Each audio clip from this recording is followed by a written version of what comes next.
Garam adalah zat yang sangat umum di tanah juga di laut. Namun jumlah garam di sebagian besar tanah sangat-sangat rendah.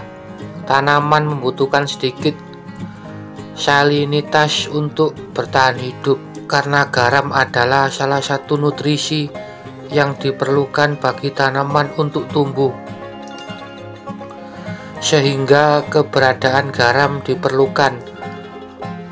Berikut adalah manfaat garam pada tanaman.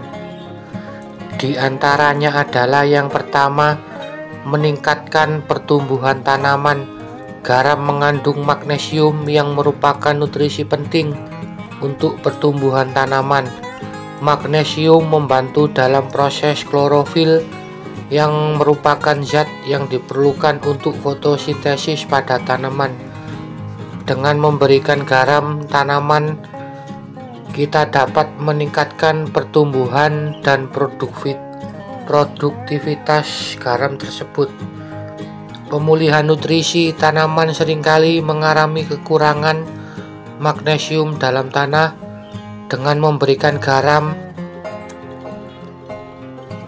dapat memperbaiki kekurangan nutrisi dan membantu tanaman untuk kembali pulih. Kekurangan magnesium dapat menyebabkan daun menguning atau bercak-bercak pada tanaman.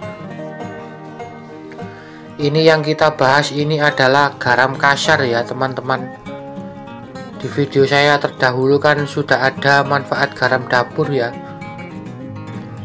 Tapi menurut penelitian yang saya pelajari, itu artikel yang saya baca, kalau untuk pupuk tanaman itu lebih bagus garam kasar ya, atau garam krosok. Ini adalah garam non-yodium ya, garam industri dan tidak untuk dikonsumsi oleh manusia ya. Biasanya ini dibuat untuk mengawetkan ikan asin atau untuk bahan industri pembuatan di pabrik-pabrik industri itu ya, atau untuk mengawetkan kulit kambing atau kulit sapi, dan masih banyak lagi ya manfaatnya. Ini murah kok ya teman-teman. Saya beli 1 kilo itu di tempat saya itu kurang lebih 1 kilo 3.000, tapi tidak tahu di tempat teman-teman, karena setiap daerah itu beda-beda ya harga garam kasar itu.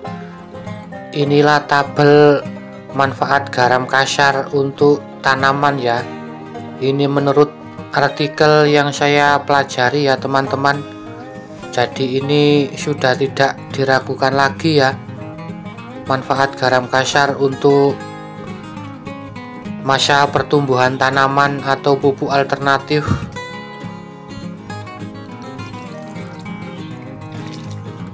Ini kita ambil air sumur ya, atau air sungai bisa, air hujan juga bisa, untuk mengaplikasikan ke tanaman. Kalau versi kami itu 1 liter air itu kira-kira kita kasih setengah sendok makan ya. Jangan banyak-banyak ya teman-teman,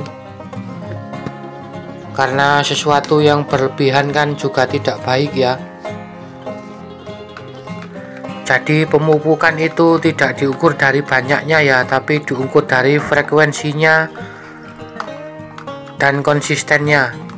Ini kita aduk-aduk secara larut ya, secara merata.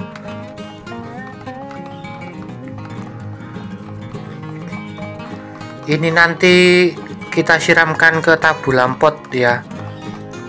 Tapi ini tidak berlaku hanya untuk tanaman tabulan pot ya. Ini berlaku untuk semua jenis tanaman yang ditanam di tanah atau perkebunan, pertanian. Ini kita bagi menjadi beberapa pot ya, tidak 1 liter kita kasih ke tanaman. Jadi kita bagi menjadi beberapa ya. Ini tanaman hias lidah buaya.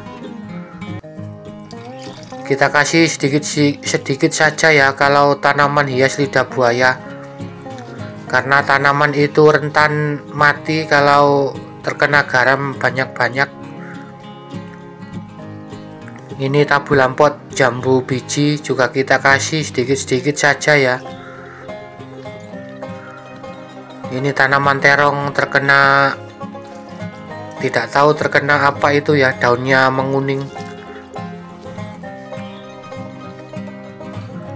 Sudah kita aplikasikan 1 liter menjadi beberapa pohon ya. Ini interval pemberian cukup 1 bulan 1 kali ya. Inilah tanaman jeruk purut yang rutin saya berikan larutan garam kasar setiap 1 bulan 1 kali. Daunnya sangat hijau-hijau dan bebas dari hama, karena fungsi garam adalah untuk memerangi hama ya, untuk mengusir hama. Jadi di dalam tanah jamur-jamur itu akan mati kalau kita siramkan dari garam kasar ini.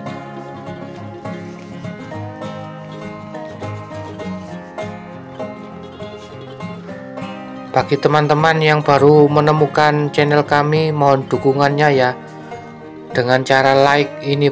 Bila ini bermanfaat, mohon di share ya. Bila berkenan hati, mohon tombol subscribe-nya dipencet ya, dan bunyikan loncengnya, agar kalau ada notifikasi teman-teman yang pertama mengetahui tentang apa yang saya bahas, tentunya seputar tanaman ya. Kami bukan bermaksud menggurui ya, kami juga masih belajar dan kita belajar bersama-sama. Terima kasih ya teman-teman sudah menonton. Mohon maaf bila ada kekurangan, karena saya manusia biasa, tidak luput dari kesalahan. Mohon dimaafkan ya. Terima kasih, semoga bermanfaat. Wassalamualaikum warahmatullahi wabarakatuh.